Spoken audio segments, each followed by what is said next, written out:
Washington promet de nouvelles sanctions contre Moscou à l'issue de la réunion sur la crise ukrainienne, aujourd'hui à Genève, entre Américains, Européens, Ukrainiens et Russes.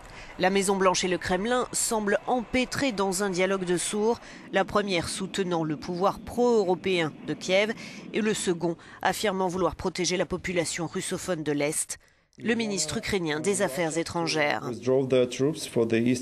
Nous voulons que la Russie retire ses troupes des frontières est de l'Ukraine, dit-il. Nous demandons à la Russie de ne pas soutenir les activités terroristes des régions de l'est de l'Ukraine et nous voulons confirmer que la Crimée est une partie intégrante de l'Ukraine.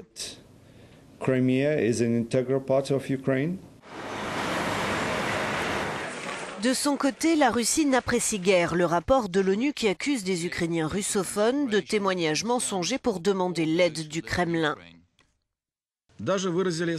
Certaines délégations ont affirmé comprendre que l'Ukraine prévoit d'utiliser la force contre certains de ses citoyens, affirme l'ambassadeur russe aux Nations Unies. Ceux qui sont arrivés au pouvoir par un coup de force à Kiev ont choisi d'ignorer les demandes des habitants du sud-est de l'Ukraine.